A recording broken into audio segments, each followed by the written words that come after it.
Have you ever watched someone you care about finally seem to get their footing, only to fall back even harder?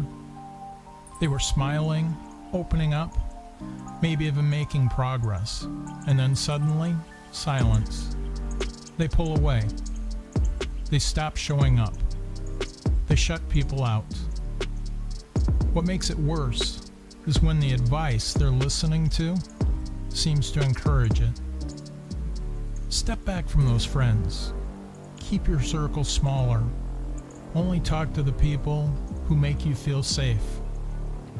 Today, I want to look at something most people never question: the risk of advice that shrinks a person's world instead of expanding it. Because healing should mean building bridges, not burning them. Here's what so many of us have seen. They start to improve, and you think, finally, they're getting stronger. Then suddenly, they crash, and it's worse than before. Less communication, less effort, more retreat. Psychology tells us relapse is common. Progress feels possible, but when the structure or support fades, the brain sinks back deeper. And this time, it feels worse, because the hope of getting better just got ripped away. Sometimes the advice people receive sounds good on paper. Cut out certain trends, keep your circle small, don't rely on anyone except family. But here's the problem. When your world shrinks, so do your options. The very people who've been consistent, supportive, and steady suddenly get cut out. And instead of growing, the person is left isolated, living in an echo chamber. Shouldn't recovery be about broadening connection, about learning how to stand in the real world again, not hiding from it? Question for you. Have you ever been shut out of someone's life because they were told to cut ties, even when you were trying to be steady for them?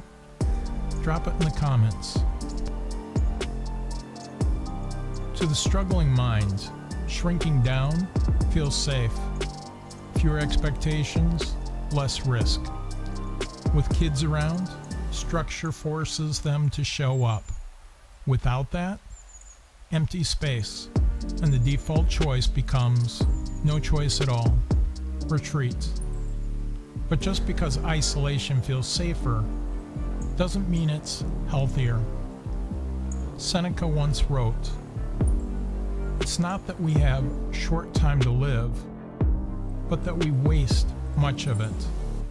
Every time someone chooses isolation, opportunities for connection, growth, and healing are wasted.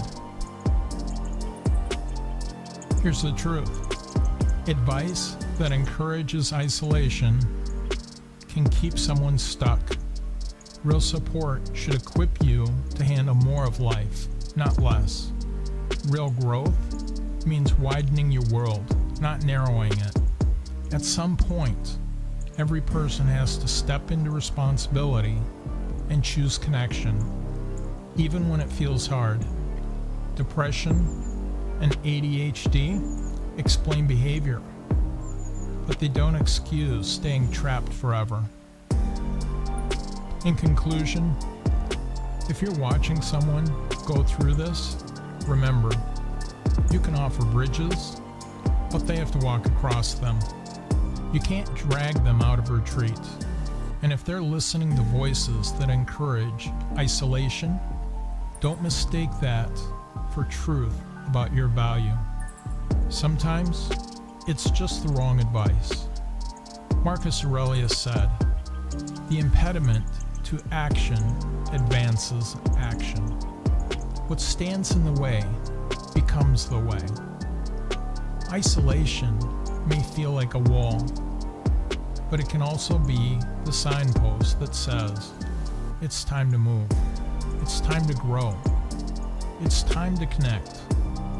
So I'll ask you, do you think people are sometimes told to shrink their circle when what they really need is to expand it?